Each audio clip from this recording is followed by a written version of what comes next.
One thing that makes me really sad in today's culture are the two things that people vastly underestimate. They underestimate how amazing heaven's going to be because they can't imagine perfection, but they also underestimate how awful hell's going to be. If you do a quick search on TikTok and Instagram, you'll be surprised by how many people think they can keep partying with their friends in hell. The most obvious question we should ask them is this: where do you think the bond, the love, and the friendship you have with your friends comes from? And if there's no love in hell, because everyone there is completely cut off from God, how could you possibly still have real love and friendship with your friends? Not to mention the flawed idea that there's even a party waiting for you in hell. And this also reminds me of something Father Ripperger shared in one of his recent interviews. I mean, where do these people think they go when they die? Well, they know they go to hell. Why would you want to go to hell? Well, because they have a false impression, because the demons will leave this with this, is that if they do a lot of evil in this life, which empowers the demons, then that will give them power when they get to hell.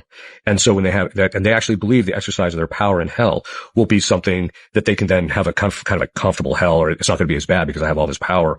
And part of it is that they just have an aversion for things that are good anyway. And so they don't want to go that route. But so if I'm going to end up in hell, so I might as well get as far as I can. And that's one of the things we're seeing among some of the Satanists now, is that that's why they engage in things like child sacrifice and things of that sort, because they're thinking that once they get to hell, they're going to have all this power. But what they don't realize is that something which Satan himself actually once said to me, because I was noticing something in his behavior, because I wrote 3 books in psychology. So one of the things I just started doing is watching patterns of behavior of these guys, and both as individuals and as general, a lot of demons. And I said to him, your exercise of power in hell is actually painful, isn't it? It's not pleasant. He says, no, I hate it. He says, I use it to keep, to try and protect myself, but I hate it. And so they don't seem to realize that they might get a certain amount of delight in having all this power in this life, but even if they have it in the next, they'll be miserable. And they don't see it. They're miserable in this life too.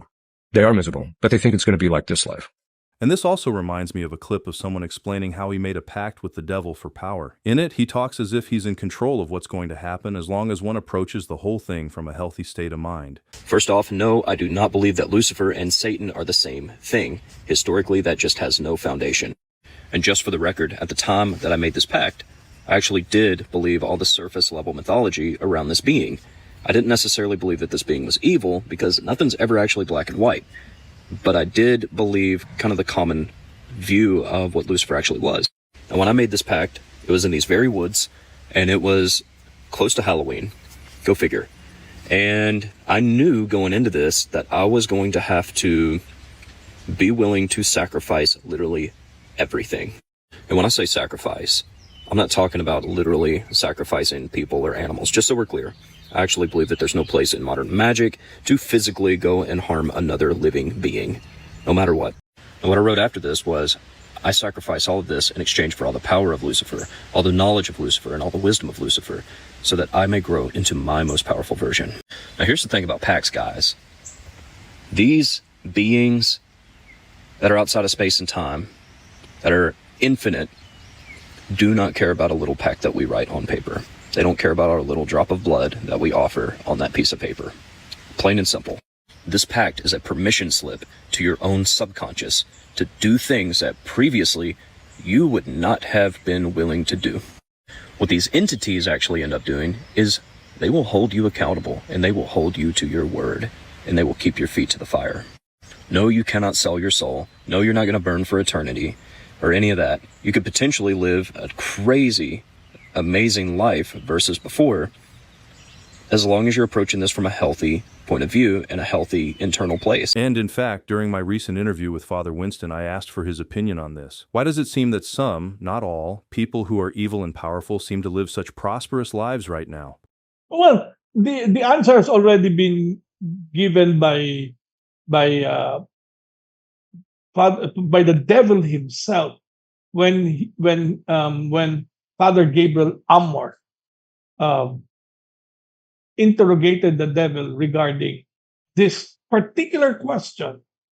Why do evil men live a prosperous life and the good suffer a lot? And the answer is because this is already their reward. This is their reward on earth. So they will not expect any other reward after this. And the devil does not seem to touch them because he has all eternity to torment them in hell. So according to Father Gabriel Amorth, um, he does not torment in the sense of punish or do evil to evil men, because if he would do that, they might repent. So the devil will not touch them, so that when they die, he has eternity to torture them. That is the answer there. That is very clear. And the scriptures is very clear about that too, about the wailing and gnashing of teeth. Remember that story of that story of Lazarus and the rich man, right? So all the troubles, all the pains Lazarus experienced, and the rich man had all the wealth. But then when he died, he found himself in the abyss, and Lazarus was enjoying beatitude in Abraham's bosom. So a reverse of status. And that's it. That is precisely it. So that lesson continues even up to now for us. So yeah, we should not envy them, because yes, they are having their time in life now, but how long can one live? If you say 100 years, after 100 years, how do you look like after 100 years? Without teeth, already deaf, probably blind. Yeah, you have all the money to bring you to the best doctors and hospitals, but eventually one dies. So you can really just enjoy life in a short while.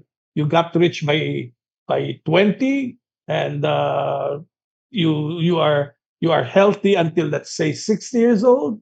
Then from then on, your body starts to deteriorate.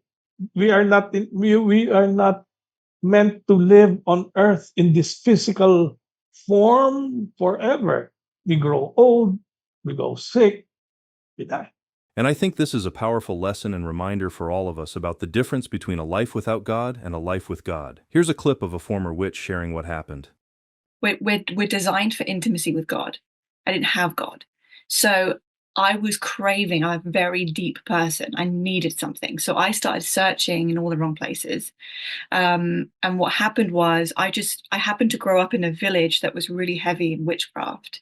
There was a famous witch that used to live there back in like the 40s and the 50s. And so this whole village was known for witchcraft.